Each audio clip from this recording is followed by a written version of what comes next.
the white quartz rock. That's what they're looking for out here. They're not looking for nuggets of gold. There's no gold panning going on around here. They're looking for quartz. You're going to see an awful lot of it today. Here's a nice piece right here. This is the quartz, and this one is showing a little gold, but most of the gold out here is microscopic, minuscule particles of gold. So now they get these big chunks of quartz, and they're going to hoist them out of the mountain using buckets like this right here. For every bucket, though, they're getting 1 ounce of gold to 6 ounces of silver, which is actually a pretty good yield. Then they're going to gravity feed it down into the mill where there's metal plates. It's called the stamp mill. There's 2 of them going up and down. Here's a couple of them on the ground here.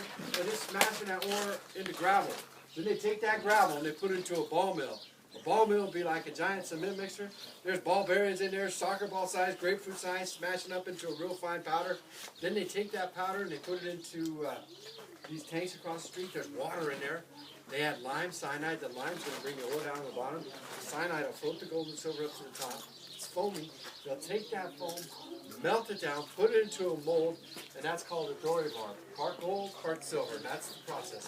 Then, when they pump these tailings out, they come out like cream of potato soup, and that's those white piles of dirt all over there. They actually go for miles down these canyons. But they didn't start processing gold out here until 1900. So for the first 40 years, they're loading this ore into wagons and hauling it down to the Colorado River. Then in 1900, they figure out how to pump the water up here. For the next 40 plus years, they're processing the gold across the street. So they start during the Civil War, they end during World War II. There's a World War going on. There's a mandatory stop work order on gold mines. They shut this thing down, never to reopen it. A lot of people ask the Whirlies in there, heck, the price of gold got so high. Why don't you guys jump back into action? They go, you know, we probably have millions of dollars with the gold in this mountain because it costs us double that to get it out. So they're going to stick with this tourism thing here for a while. But I tell you what, the value right now, gang, is in those tailings. There's an offer in there. They've signed those tailings. The guy, he's had them tested and retested. He wants to haul them 39 miles to Searchlight, Nevada, where they're going to rework those tailings. He believes there's millions of dollars of gold in there. They're going to pay the Whirlies a small percentage, but we'll see how that thing pans out. All right, here's your new word for the day. You ready for this, young man? This is a Paiute Indian word, and it means, if the word is Chatica, it's on that sign right there. But the Indians, they know where this white quartz rock has come out of the mountains. The miners have food. The Indians are going, Chatica, we're hungry. The miners are going, show us where the gold is. And that's how it got its name, and it's stuck. You'll see that same sign as well as that barn over there. I'm going to show you a video clip here from the Kevin Costner movie, and that's on there. You'll see that in a little bit. We're going to be walking into the store in a bit. On the back side of that door, there's a map. There's over 57 cool little historical tidbits about this canyon.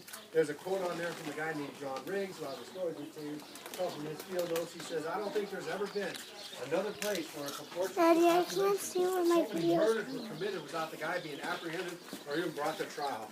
And there's just story after story like that. You're going to continue to hear a lot more today. There's one right here. It says, Indian kills Pony Express rider, throws body into river. There's no sheriff out here. It's pretty much lawless. So with that, we're going to go in and hang a left. Here, Bubby, give me those. I'm going to go put them in the truck.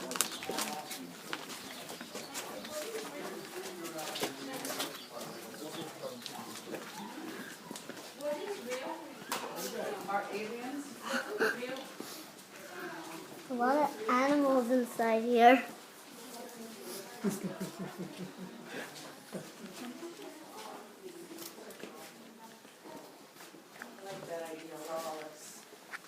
Yeah, it was lawless. The nearest town is 200 miles away, so you just hear all kinds of stories like that.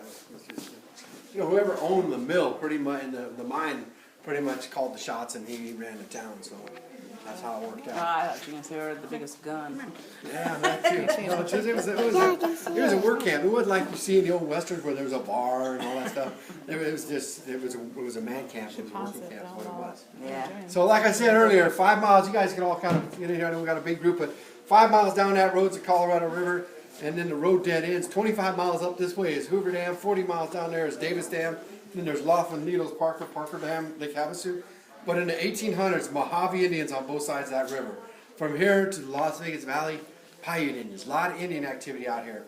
Then in 1850, steamboats are going to start coming up that Colorado River, dropping off men and supplies, eventually hooking up with gold and silver, and going from here all the way down around Baja, California, up to San Francisco. They do that for 60 plus years. Then in 1861, This fella right here, John Moss, he comes into the canyon.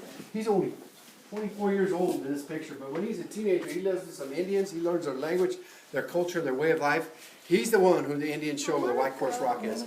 Then he has two claims, the Techattacup and the Queen City. He'll mine those for 2 years.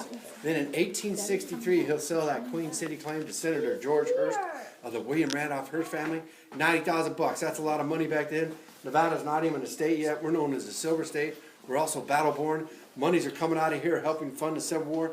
This fella, John Moss, will take this Indian chief here at Iritaba all the way back to Washington, D.C., where he stays with President Lincoln, who gives him that peace medallion, and he wears it pretty proudly in his pictures.